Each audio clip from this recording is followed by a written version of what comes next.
Our next speaker is a New York Times bestselling author of Unintended Consequences and a former managing director of Bain Capital. Please help me welcome Ed Conard.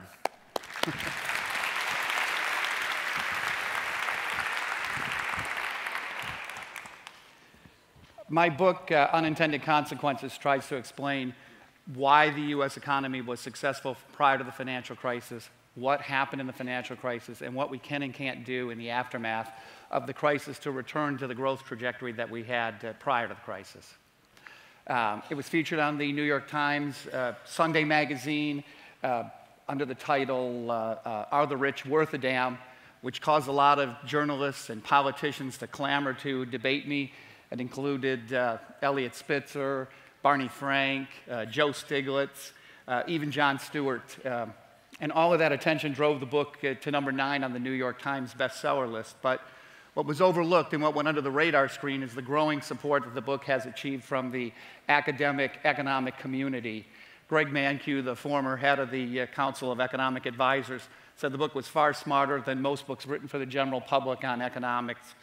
Tyler Cowen and the American Enterprise Institute both said it was a must-read book of the year. Steve Levitt, the author of Freakonomics, said the book contained an amazing number of good ideas. And Andre Schlafer said it was the most cogent and persuasive analysis of the financial crisis to date. I think people don't fully appreciate the success of the U.S. economy since the commercialization of the internet in the early 1990s. And I think comparisons to Europe and Japan help us see just how successful our economy was. So the U.S. productivity accelerated from 1.2% a year growth to about 2% a year. We achieved about 2.3% a year growth in productivity after World War II, so we got back almost to the same levels of productivity growth, while Europe and Japan's productivity did the opposite. It was up in the high ones, it fell to the low ones.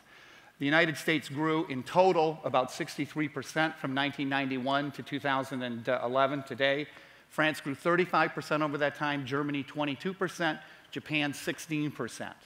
GDP per worker in France, Germany, and Japan had gotten to about 85 to 90% of the US. It has fallen back to about 75% of the US.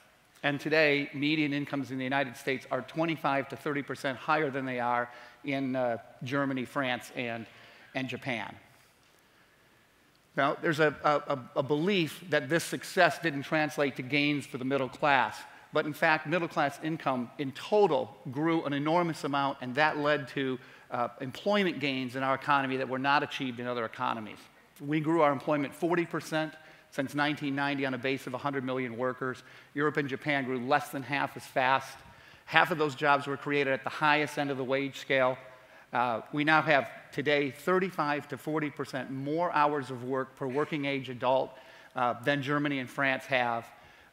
Contrary to popular belief, we did not outsource, we insourced. We pulled 20 million immigrants into our economy, and we employed tens of millions of people, put them to work offshore. No other high-wage economy has done more for the world's middle class and working poor than the U.S. economy has over the last two decades. Now, Europe had access to the same technology in Japan, and they had similarly educated workforces. Why weren't they able to achieve the gains that the United States was able to achieve prior to the financial crisis? I believe there's 3 major differences between our economy and theirs. The first is we have lower labor redeployment costs. It costs less to fire and workers and redeploy them. The second is we have more open trade borders. And the third is we have higher payoffs for successful risk-taking. How do the first 2 affect the United States? I think most people don't realize, but the introduction of CNC, computer program machines, and lean manufacturing technology really boosted productivity in manufacturing in the United States in the 1980s and the 1990s. 3/4 of the lost manufacturing jobs have come from domestic productivity gains, not from outsourcing, which is believed to be the common reason for our decline in manufacturing. Now, at the same time, we also gained access to very cheap offshore labor, which we were able to put to work on our behalf. And at the same time, Europe and Japan were working hard. Their most talented people were working hard to avoid high-cost layoffs because they had much higher labor redeployment costs. And so the U.S. made a very quick transition from manufacturing into the service economy, and our most talented people were freed up to work on more innovative ideas, which largely revolved around the internet at a time when the internet was commercialized in 1993.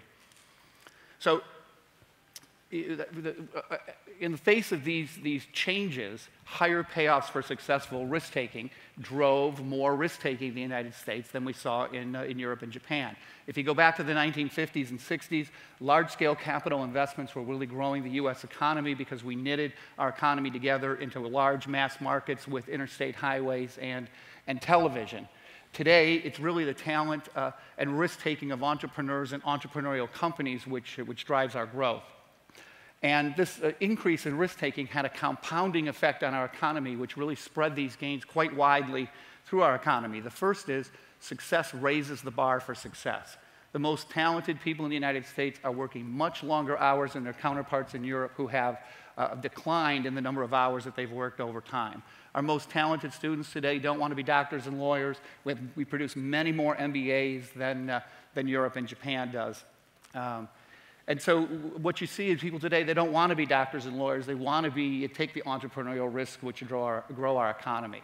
Their success created companies like Google and Facebook and countless other companies that go unnamed, which really give our workforce much more valuable training than the workforces in Europe and Japan. And that has increased the workforce's probability of success and led them to take more entrepreneurial risks than we have seen in the other countries.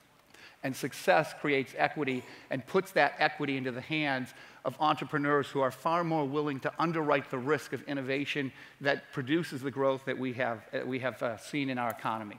It's no surprise we see much higher levels of equity per GDP and per worker in the United States than we see in Europe and Japan. And as a result, we take more risk and produce more of the innovation. There's a second thing that these 2 decades have shown us as well, and that is that increases in assets produce changes in the behavior of our families. They take more risks, they consume more money. We saw that in the real estate boom of 2007, and we also saw it in the 1990s when the NASDAQ rose from about 800 to 4,500. People feel richer, they're willing to spend more money, they're willing to take more risks, they're willing to make more investments. Now, the trade deficit contributes to this increase in asset values. In a closed economy, what you find is that when asset values rise and households turn to sell assets in order to increase investment and consumption, asset prices drop, production prices rise, return on investment declines, and the economy is brought back into equilibrium. And that dampening of force has been bringing our economy, our closed economy, into equilibrium for a long time. But in an open economy with a trade deficit, where trade partners are using their dollars to buy assets instead of goods, it drives up the price of assets, it drives down the cost of production because they're willing to work for $1 an hour. The return on investment increases instead of decreases, and families are spurred to consume more and to invest more, and we have unlimited offshore capacity to satisfy those needs, and so we're able to continue growing the economy as our trade deficit expands. But this dynamic brings financial risk into our economy. Think about a simple corn economy. You can eat the corn, that's consumption. You can plant the corn, that's investment. Or you can hoard the corn in silos. And if you hoard the corn, you'll get a much smaller and slower growing economy with much higher unemployment. You have to get the corn out of the silos and lend it back to investors or consumers if you want to grow the economy as fast as you can grow it, make it as large as you can, and get the employment as low as possible. Now, what we find, though, is that our offshore trade partners are very risk averse. They want to buy government guaranteed debt. Those are the assets that they choose to buy in our economy, not the assets that underwrite business risk. And that pushes risk averse savers who otherwise would have bought government guaranteed debt into the private sector, which is riskier, and they shorten up the duration of their savings and their loans in order to compensate for the increased risk. What we saw was a large buildup of institutional deposits in our banking system. And banks are really the vehicle through which the corn in the silo is recirculated back into our economy as either investment or consumption.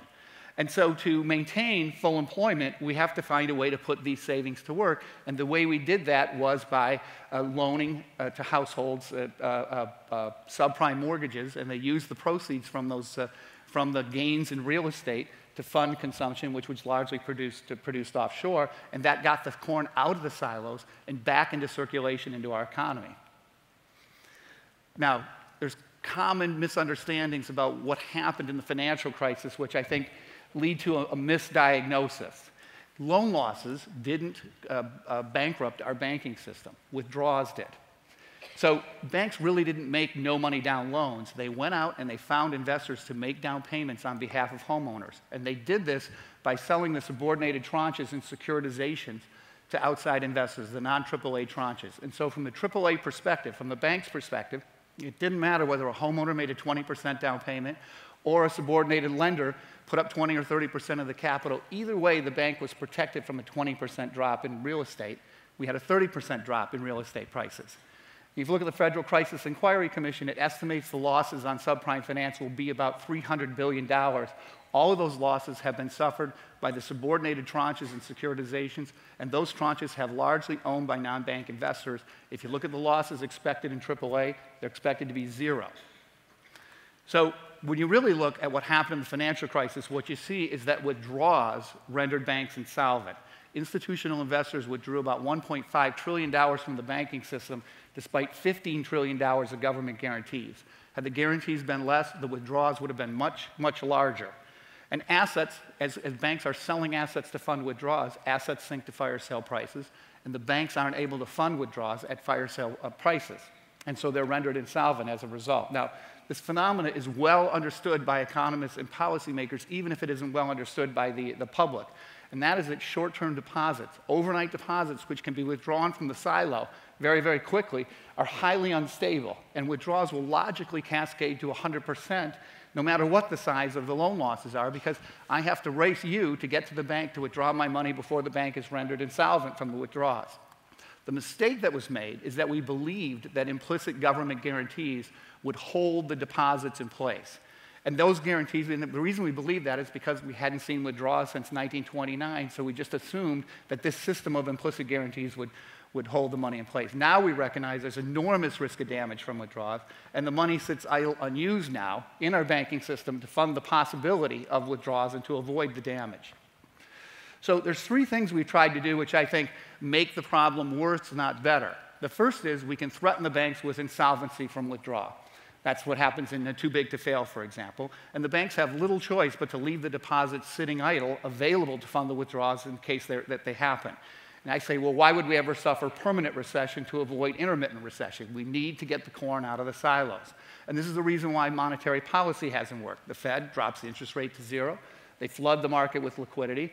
They dare anybody to use hair-triggered short-term debt, as if nobody learned their lesson the last time. The money sits in the banking system idle, and we all scratch our head and wonder why that doesn't work anymore.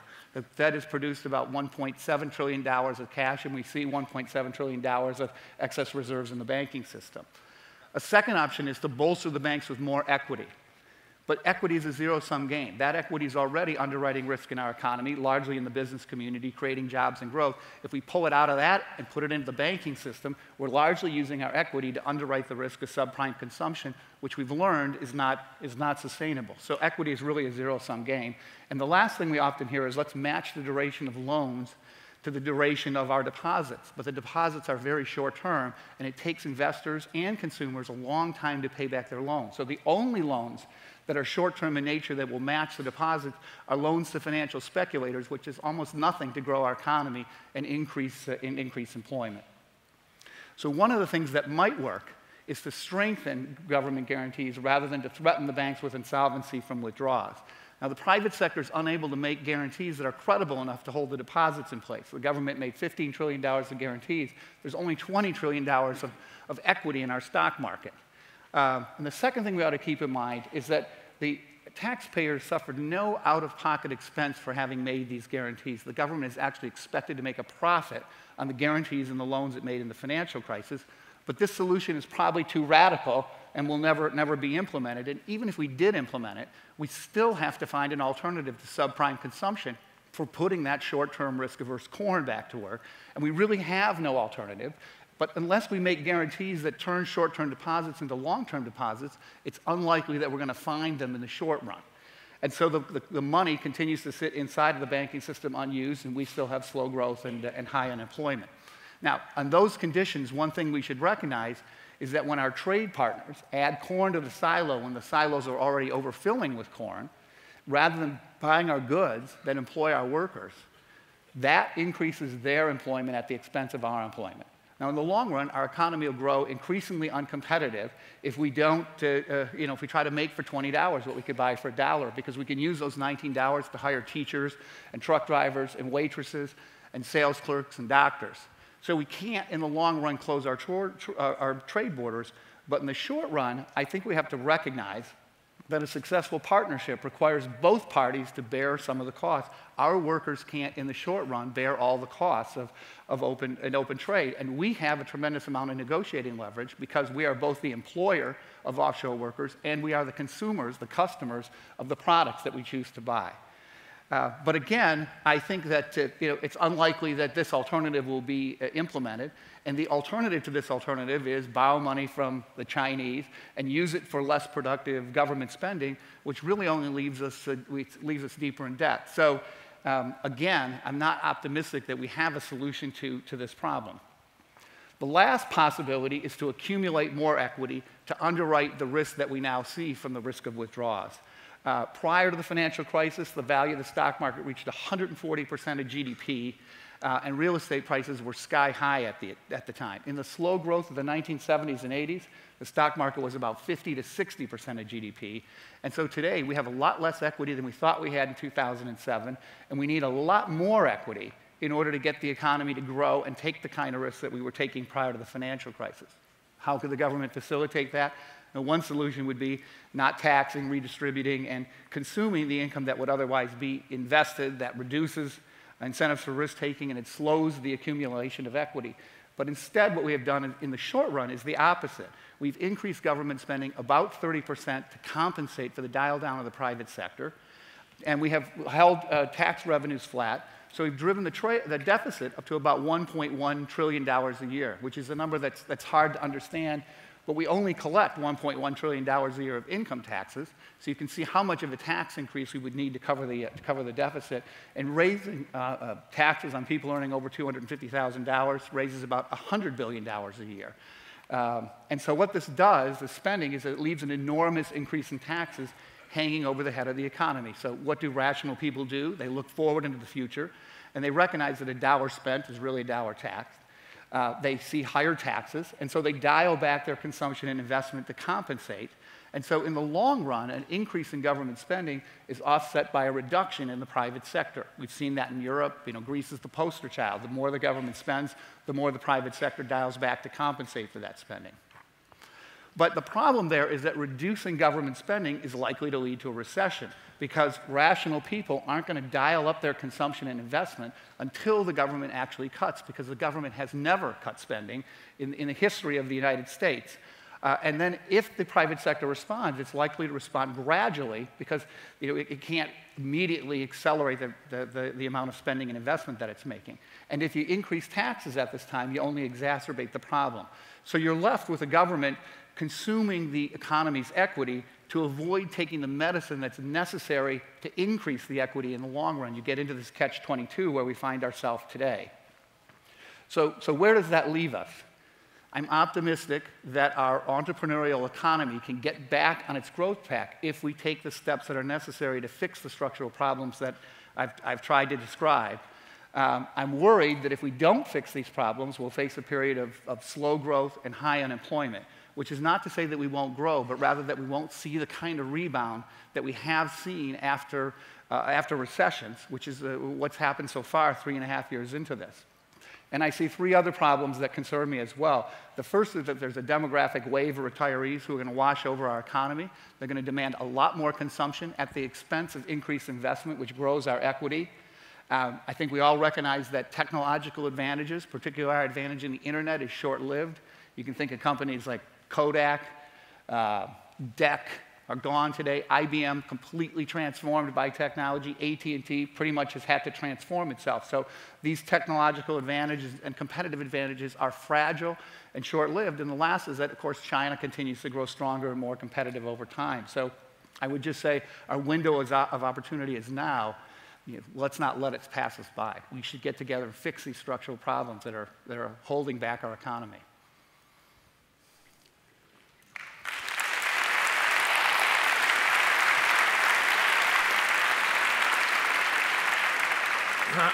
Thank you so much, Ed. So So your view is that incentivizing risk drives the likelihood of success. And here's a question. So given human psychology, one concern is that boom-bust economics can lead to globally destabilizing panics.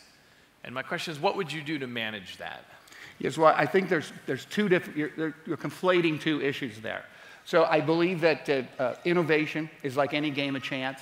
You have to take a lot of, 100 tries to find one success. And so the payoffs for successful risk-taking drive the amount of risk-taking. I don't think that's what causes boom and bust economies. I think that's what maybe you get a little more growth, a little less growth, depending on your willingness to take risk. What drives the boom and bust we have seen in this financial crisis is the withdrawal of short-term risk-averse savings from our banking system. That corn is in the silo. It can be withdrawn at any time, and there are no productive uses for that corn that will allow us to fund withdrawals on a day's notice or a month's notice. We can't unwind the investments and the loans that we've made. That's really what drives the boom and bust. So one thing that worries me is that you say, there is one way to stabilize the economy. Hold a lot of corn in the silo, available to fund withdrawals, but you're suffering permanent recession to avoid intermittent boom and bust. Why would you take a shot of malaria to cure the cold? You'd much rather have the boom and bust, I think. Great. Yeah, it's like the analogy of keeping society safe by putting everybody in jail, and then you're sure there's no crime that's going to happen. Exactly. Yes. Here's a question. You worked with Mitt Romney, and what's something that you can tell us about him that's not widely known? Sure. Well, first thing I tell you is the guy is whip smart. I mean, I'm a Mitt supporter, so I've tried not to be as partisan as I could be in the talk here. The second is that he is extremely humble. He recognizes how fortunate he is, and he feels a very strong moral obligation to give back more than he has received. And so, I saw in Forbes, they estimated what was the cost of him walking away from Bain Capital, and they estimated the number, I think, at $1.5 billion. But I think Mitt really is a guy who is thinking constantly about how do I make a bigger contribution than the success that I've achieved and the gifts that I've gotten. And I think his approach to the world is, and I think sometimes you see this in the debates and stuff, is to be very humble about the success that he's achieved. I think he thinks there's a lot of luck involved with that, and I think it puts a tremendous moral obligation on him. He feels that. If you were to date Mitt Romney, what's the one thing that you guys would fight about?